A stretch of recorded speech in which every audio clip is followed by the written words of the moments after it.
Your life is nothing to be proud of. Don't show up to my wedding. My daughter's voice was ice cold, her eyes burning with contempt I'd never seen before. Something inside my chest cracked, not broke, just cracked. I looked at this person I'd loved more than my own life, standing there like I was nothing more than an embarrassment to be swept away. My throat felt dry, but my voice came out steady. All right, sweetheart, if that's what you want. I walked out of that house a different man than I'd walked in. The drive home was quiet, but my mind wasn't. She'd made her choice. Now it was time for me to make mine. And she probably wasn't going to like it. Before we continue, please subscribe to stay updated on our latest stories, and feel free to share your thoughts in the comments. But if you ask me, the outdoor ceremony could be risky with the weather forecast. I was mid-sentence when I noticed Mark's expression, that practiced smile that never quite reached his eyes. We'd been discussing Emma's dream of an outdoor ceremony for the past 20 minutes, and I could feel the tension building with each suggestion I made. You know what, Mark?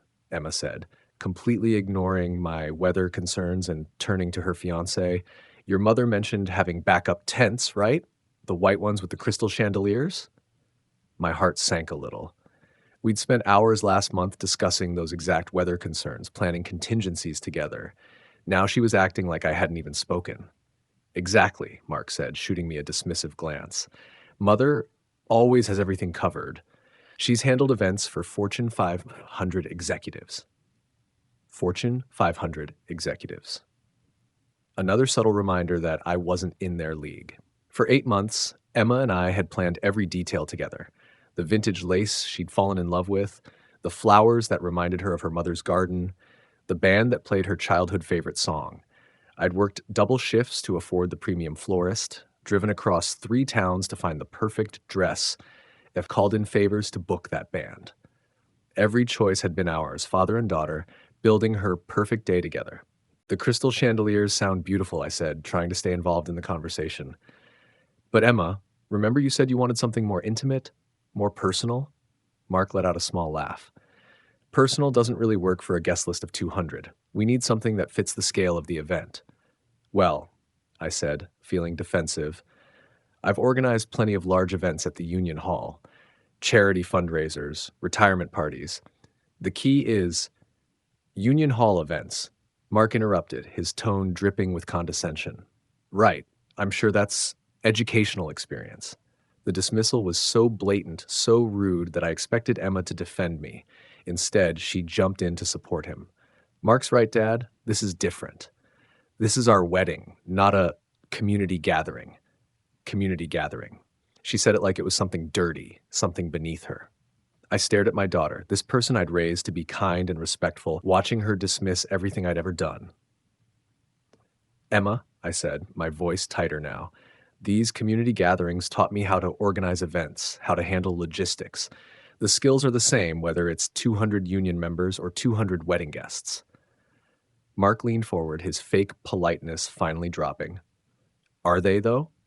Because there's a difference between serving beer and sandwiches to factory workers and hosting a sophisticated wedding reception. That was it. The mask was off completely. I felt my face flush with anger. Excuse me, I said, standing up. Those factory workers are good, honest people, and I'm proud of the work I do for them. Emma immediately stepped between us, but instead of defending me, she turned to Mark with apologetic eyes. He doesn't mean anything by it, she said quickly. Dad, Mark didn't mean to offend you. But Mark very clearly had meant to offend me, and Emma was choosing to protect him instead of standing up for her father. Actually, Emma, Mark said, his voice cool and calculated, maybe we should be honest here. Your father needs to understand that this wedding is about our future, not his past. Emma nodded, and I watched something fundamental shift in her expression. The last trace of my little girl disappeared, replaced by someone I didn't recognize. Dad, we need to talk, she said, her voice taking on that same cold tone. About your role in all this. My role? I repeated, feeling the ground shift beneath me. Emma, I'm your father.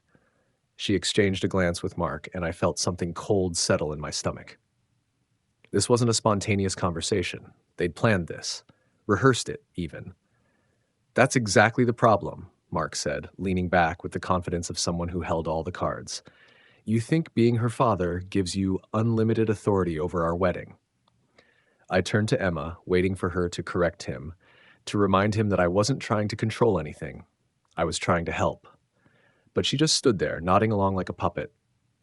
Dad, you have to understand, she began, her voice taking on that patronizing tone people use when they're about to destroy you. Mark and I have been talking, and we think you're too invested in this wedding. Too invested. I almost laughed at the absurdity. Of course I was invested. I'd poured my heart, soul, and bank account into making her dreams come true. Every weekend for 8 months, every conversation, every decision we'd made together. Emma, we planned this wedding together. Every detail, every choice. No, Dad. Her voice was sharp now, cutting. You planned it. You bulldozed over our preferences with your opinions and your stories about how things should be done. I felt the air leave my lungs. Bulldozed? I'd bent over backward to accommodate every wish, every whim. I'd said yes to everything, even when it meant selling my father's watch or working until midnight to afford it. Mark nodded approvingly. Emma's finally seeing the pattern. You use money as control. Dad, oh sorry, can I call you that? You use your financial contributions to guilt trip Emma into accepting your vision instead of ours. My hands were shaking now, but not from hurt, from rage. This privileged little snake was twisting 8 months of love and sacrifice into something ugly, manipulative. That's not true, I said, looking directly at Emma.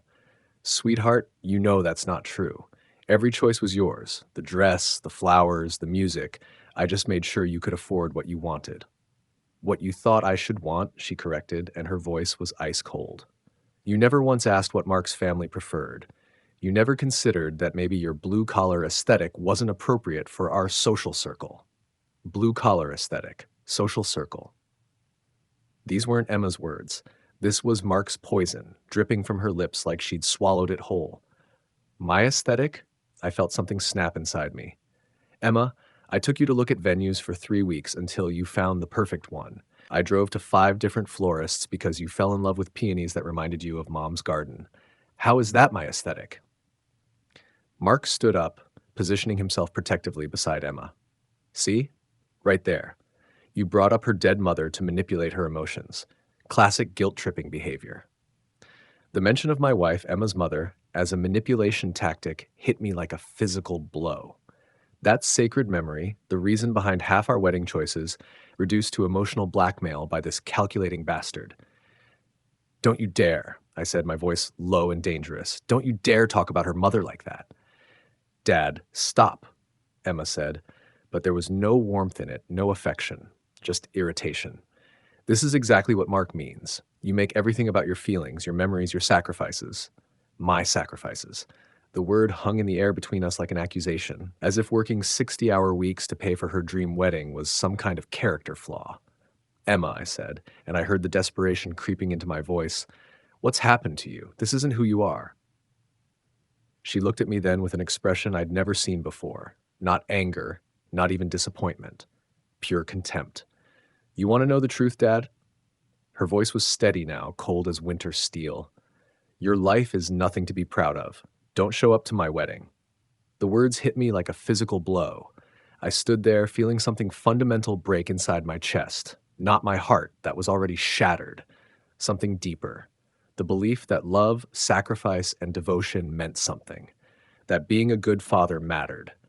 I looked at this person I'd raised, this stranger wearing my daughter's face, and felt a strange calm settle over me.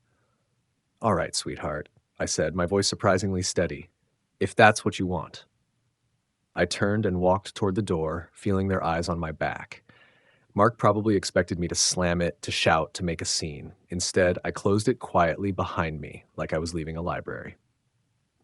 The drive home was strange. I kept expecting the tears to come, the breakdown, the collapse that should follow having your only child destroy you so completely. Instead, I felt empty, hollow, like someone had scooped out everything inside me and left just the shell.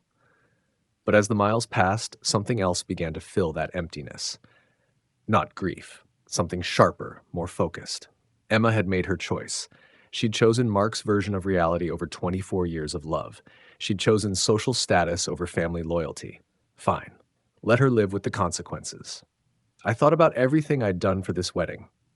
The 60-hour work weeks to afford the venue deposit, $15,000 for the Rosewood Gardens because Emma fell in love with their gazebo. The weekends I'd spent driving to specialty shops for her dress, 3,000 for vintage lace that looked exactly like mom's in the old wedding photos. The overtime shifts to pay for the band she absolutely had to have, 4,000, because they played the song that reminded her of dancing with me at her cousin's wedding when she was 12. The florist, I'd called in a favor with my friend Tony, whose daughter worked there, got us the premium package for 8,000 instead of 12. The photographer, I'd worked construction on his house last summer, and he'd agreed to shoot the wedding for cost. The catering, Emma's favorite childhood restaurant where I'd taken her every birthday. The owner had given us a special rate because I'd helped rebuild their kitchen after the fire 2 years ago. Every vendor, every contract, every detail of her perfect day ran through my bank account. My connections, my relationships built over decades of being a decent, hardworking man. The same life she just told me was nothing to be proud of.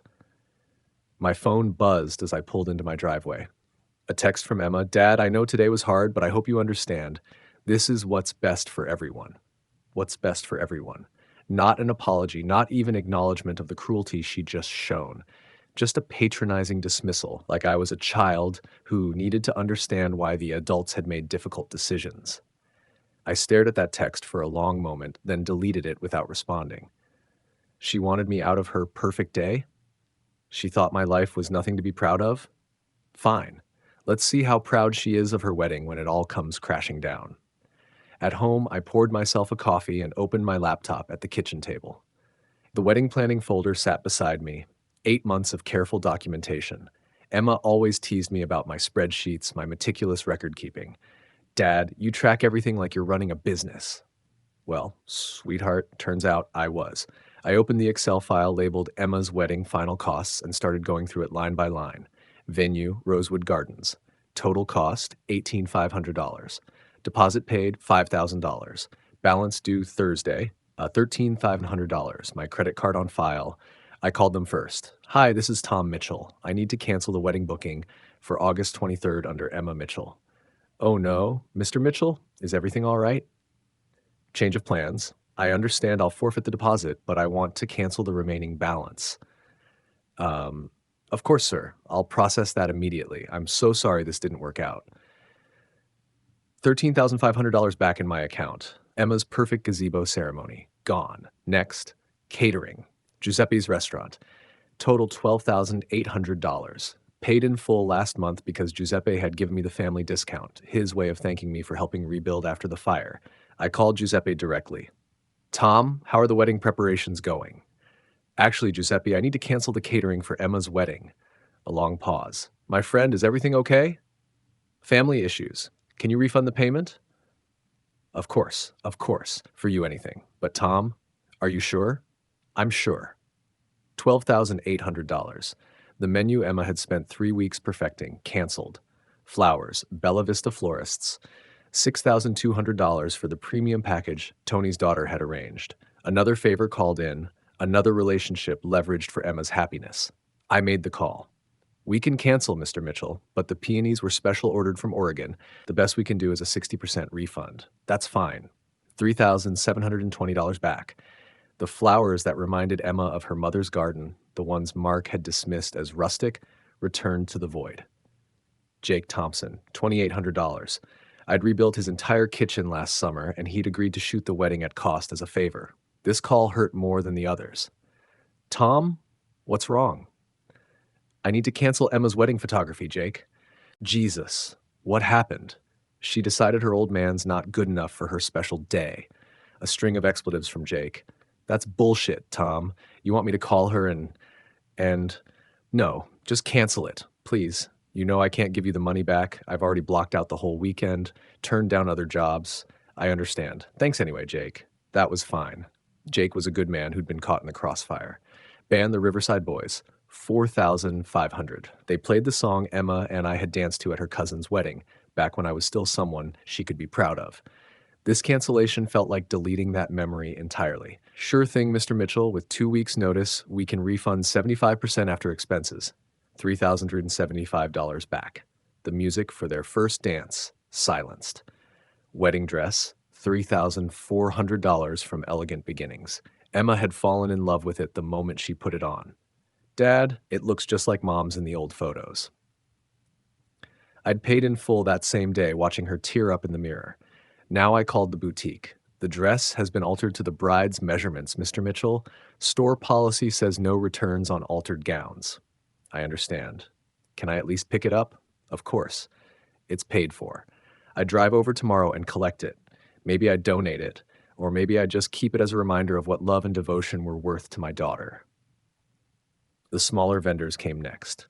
Wedding cake, $1,800 from Sweet Dreams Bakery. Canceled, 50% refund.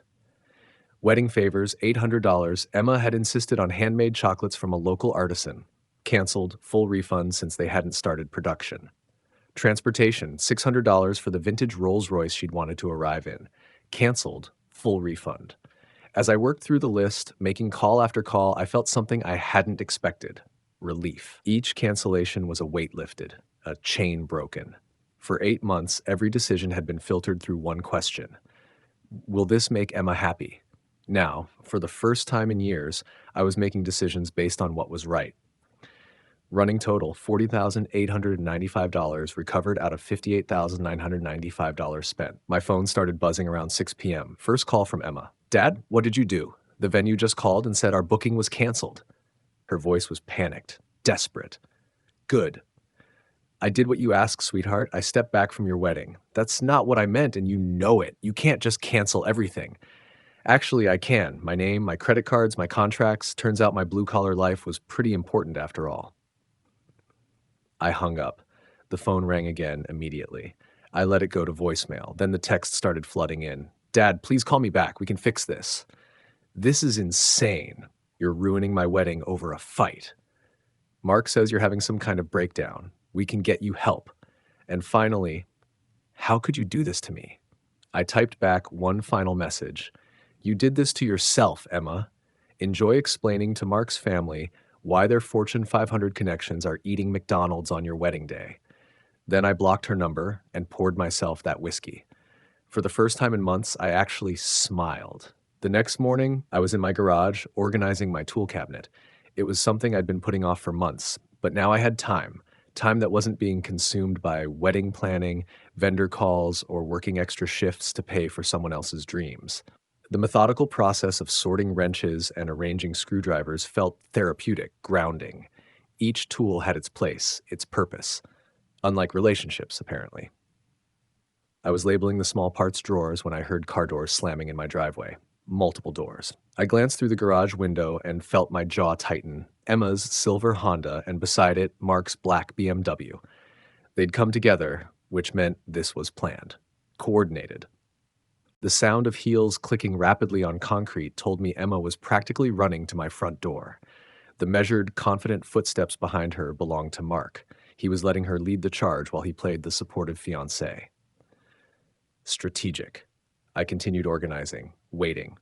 The doorbell rang once, then again immediately. Then a third time, held longer. Emma's patience had always been thin when she didn't get her way. Dad, I know you're home. Your truck is in the driveway.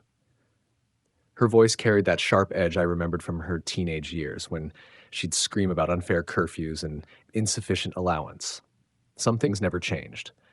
I walked to the front door, taking my time, and opened it. Emma stood there in a designer dress I'd never seen before, probably something Mark had bought her. Her makeup was perfect, but I could see the red rims around her eyes. She'd been crying. Good. Maybe she was finally understanding what consequences felt like. Mark stood slightly behind her, dressed in what I'd learned to recognize as his serious business attire, the kind of suit he wore when he wanted to intimidate people he considered beneath him. His expression was a carefully constructed blend of concern and authority. Emma. Emma, I said, my voice level. Mark. Dad, we need to talk. Emma's voice was strained, like she was barely holding herself together. What you did yesterday, it's insane. You can't just destroy my wedding because you're upset about one conversation. One conversation. She was reducing 8 months of manipulation, her cruel words, and her complete rejection of everything I'd sacrificed to one conversation. The audacity was breathtaking. "I'm not upset, sweetheart," I said, leaning against the doorframe. "I'm at peace, for the first time in months, actually." Mark stepped forward, his jaw set. "Mr. Mitchell, I think we need to have an adult conversation about this situation. What you've done isn't just petty, it's destructive. Emma is devastated." Adult conversation. I almost smiled. This from the man who'd spent months poisoning my daughter against me, who'd systematically undermined every relationship I'd built to make her wedding special. Is she devastated about the wedding being canceled, or devastated that she has to explain to your family why their connections will be disappointed? I asked, my tone remaining conversational. Emma's face flushed red. "That's not what this is about, and you know it." "Isn't it?"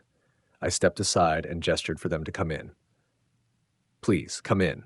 Let's have this adult conversation Mark wants." They exchanged a glance, probably surprised I wasn't slamming the door or shouting.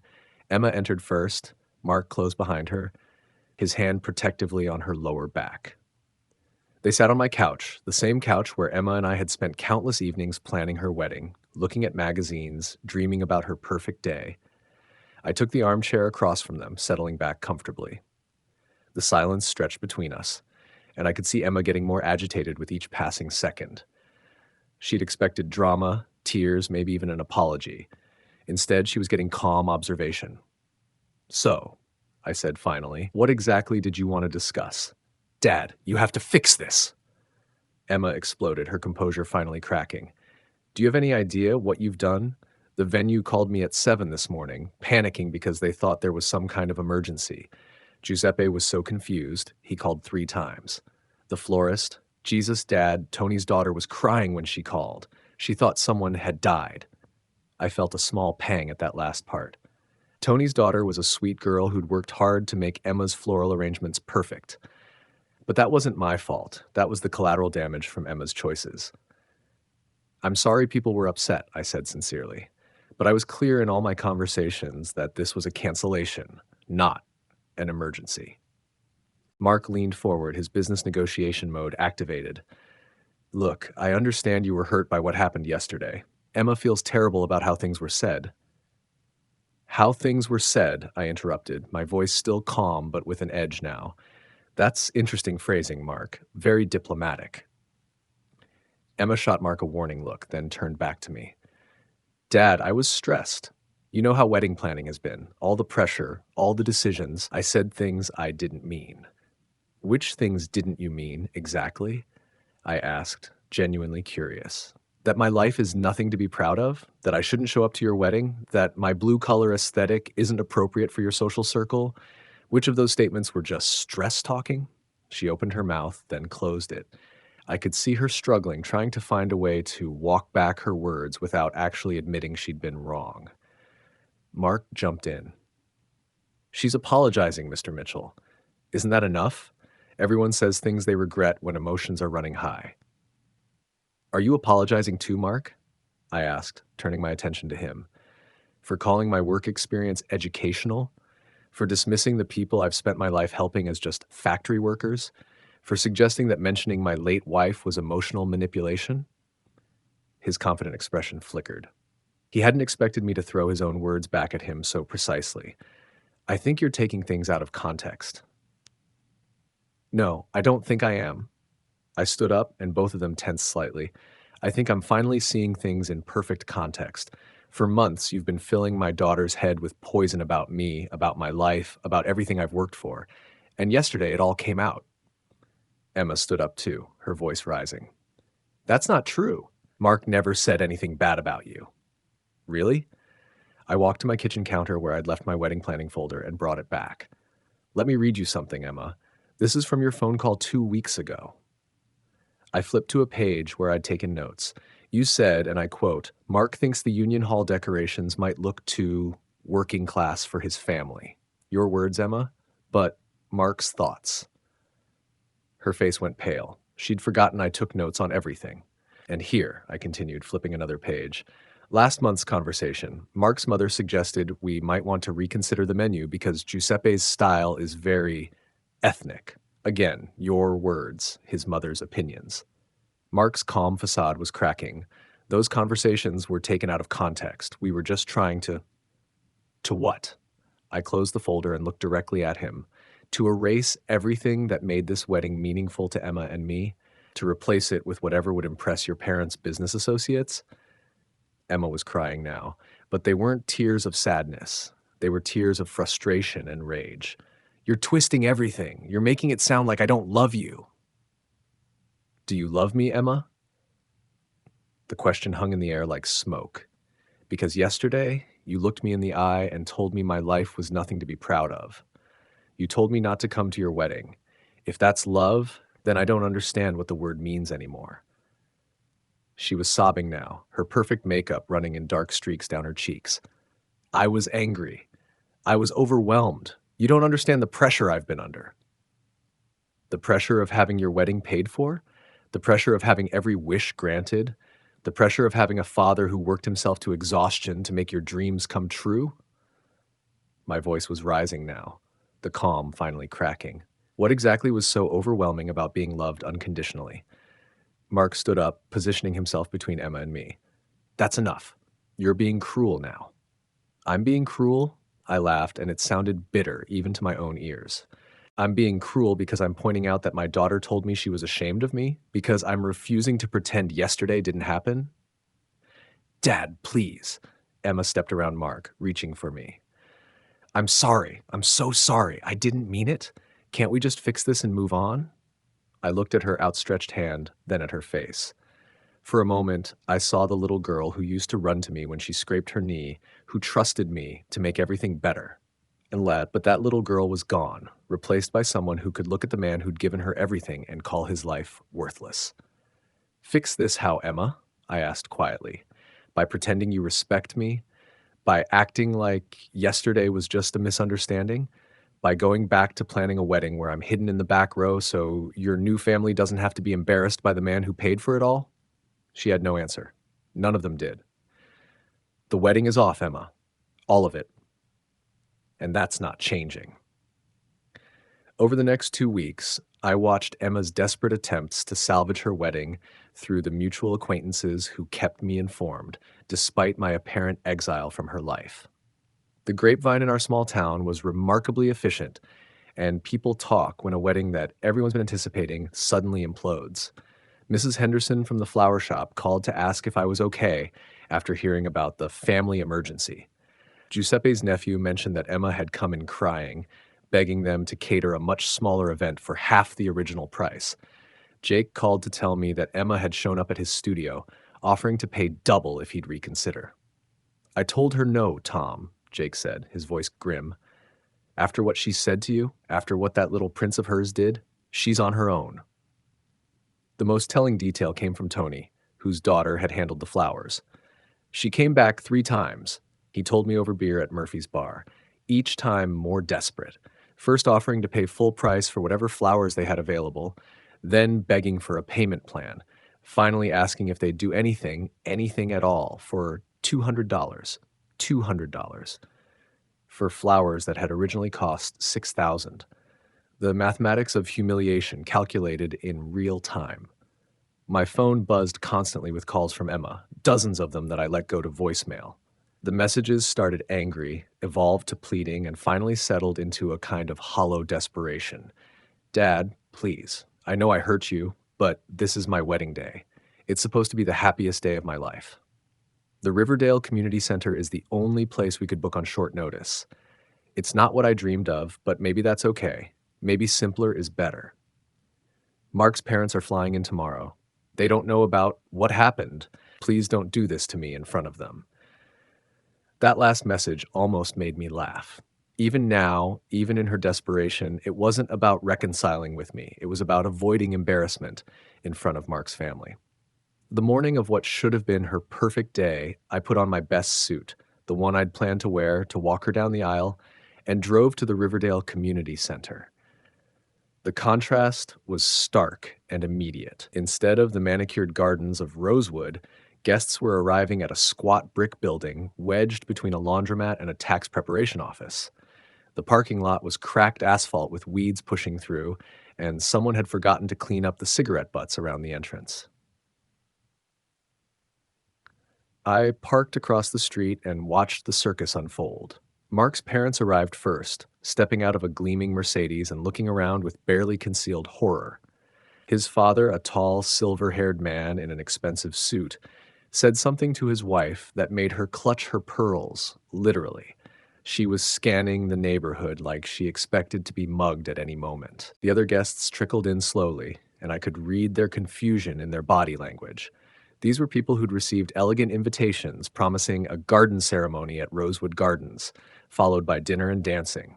Instead, they were walking into what looked like a venue for high school reunions and church bake sales. Emma arrived 20 minutes before the ceremony in a pickup truck driven by her cousin Lisa. Not the vintage Rolls-Royce she dreamed of. Apparently, her backup transportation budget couldn't stretch that far. She climbed out wearing the dress I'd paid for, but something was wrong with it. The hem looked uneven, hastily altered.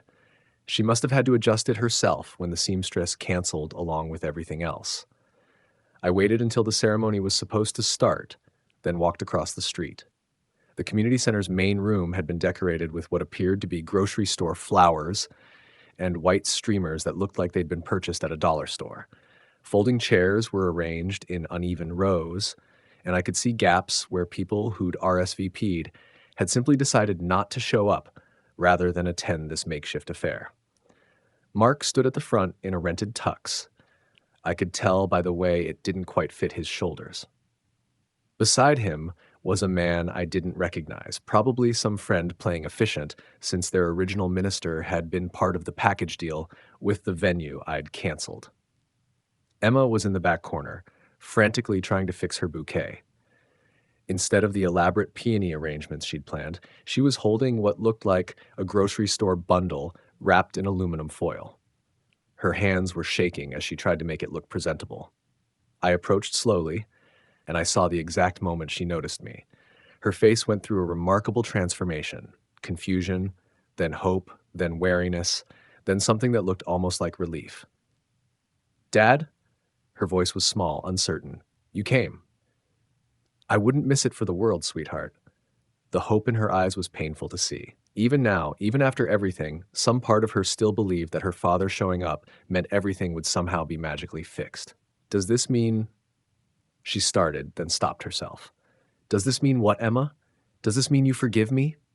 That we can fix this?" I looked around the room, at the wilted flowers, the mismatched decorations, the guests who were clearly wondering if they'd made a wrong turn somewhere.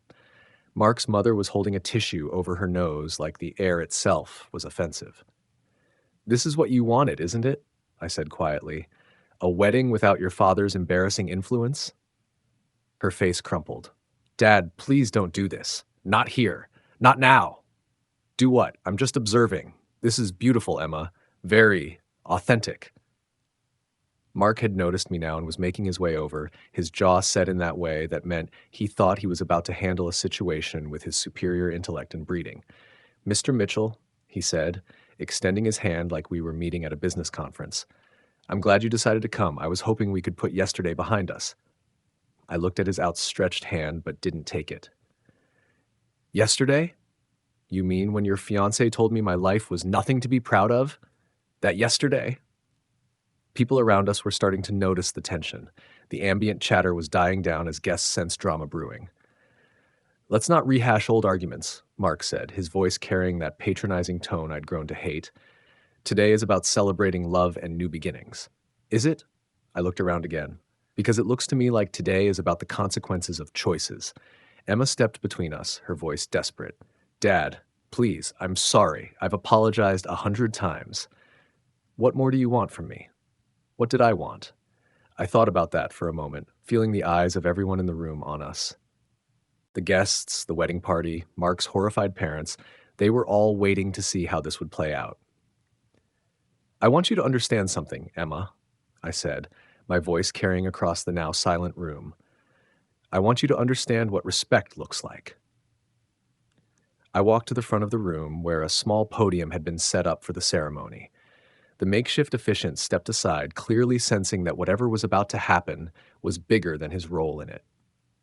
"Ladies and gentlemen," I said, my voice filling the space, "I'm Tom Mitchell, Emma's father. Most of you know me, and those who don't have probably heard about me in the last 2 weeks." A murmur ran through the crowd. Mark was moving toward me, his face red with anger, but Emma caught his arm. She knew that whatever was about to happen, stopping it would only make things worse. 2 weeks ago, my daughter and I had a conversation about this wedding, about my role in it, about my life, and whether it was something to be proud of. I paused, letting that sink in. She told me that it wasn't. She told me not to show up today. The silence was absolute now. I could see Mark's parents exchanging horrified glances.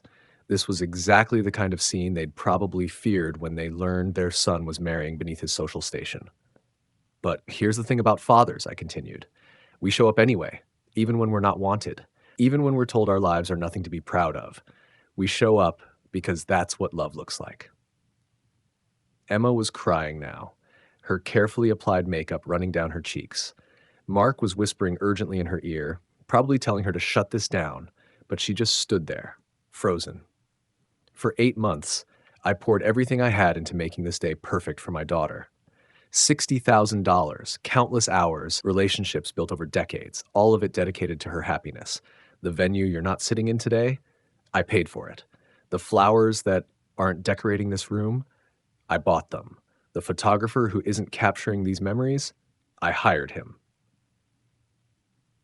I gestured around the community center. This is what happens when you decide your father's love isn't good enough. When you choose embarrassment over gratitude. When you let someone else convince you that the man who raised you is somehow beneath you. Mark finally broke free from Emma and strode toward me. "That's enough. You're ruining her wedding day." "No, son," I said, my voice steady and calm. "She ruined it herself 2 weeks ago. I'm just here to witness the consequences." "You're a bitter old man who can't accept that his daughter has grown up and moved on." The words hung in the air like a challenge. I looked at this young man who'd spent months systematically destroying my relationship with my daughter, who'd poisoned her against everything I'd worked for, who'd convinced her that my love was somehow a form of control. "You're right about one thing, Mark," I said. "She has moved on. She's moved on from gratitude, from respect, from basic human decency, and you helped her get there." Emma finally found her voice. "Dad, stop, please. You're humiliating me." "I'm humiliating you?" I felt something cold and final settle in my chest. "Emma, look around this room. Look at your guests trying to figure out what went wrong. Look at your future in-laws planning their escape route. Look at yourself, standing in a community center in a dress that doesn't fit, holding flowers from a gas station, begging the man whose life is nothing to be proud of to stop telling the truth." The truth of those words hit her like a physical blow. She actually staggered backward, her face pale with shock. "This didn't have to happen," I continued, my voice softer now, but still carrying to every corner of the room. "All you had to do was treat your father with respect. All you had to do was remember that the man who raised you, who sacrificed for you, who loved you unconditionally, deserved better than to be dismissed like hired help." I stepped down from the podium and walked toward the exit. The crowd parted in front of me like I was carrying something contagious. At the door, I turned back one last time. Emma was sobbing openly now, her perfect wedding day dissolved into chaos and recrimination. Mark was trying to salvage the situation, but his parents were already heading for the door. Half the guests were checking their phones, probably calling rides. "Congratulations on your wedding, Emma," I said. "I hope it's everything you dreamed it would be." As I walked to my car, I could hear the sounds of the celebration falling apart behind me. Raised voices, crying, the scrape of folding chairs as people decided they'd seen enough. I drove home in perfect silence, feeling something I hadn't experienced in years. Complete and total peace. As I drove home from that community center, something settled deep in my chest. Not satisfaction, not revenge, but a profound sense of completion. For months, I'd been living in confusion, wondering why my relationship with Emma felt so wrong. Now I understood. It wasn't me. It had never been me. The next few weeks brought consequences I watched with detached interest. Mark's parents flew home immediately, and word spread through their social circles about the embarrassing scene. Mark grew cold and distant, blaming Emma for the humiliation. Their marriage lasted 4 months before he filed for divorce. Emma called dozens of times, each message more desperate than the last. But I'd learned something important. Some wounds are meant to teach, not heal quickly. Some consequences need to be felt fully before real growth can happen. The people in our town understood. Giuseppe stopped by with wine and a simple message. You did the right thing, my friend. Sometimes love means letting people face the truth of their choices. That's the lesson from this story. Love isn't unconditional acceptance of cruelty. Respect isn't optional in healthy relationships. Sometimes the most loving thing you can do is stop enabling someone's worst behavior, even when that someone is your own child.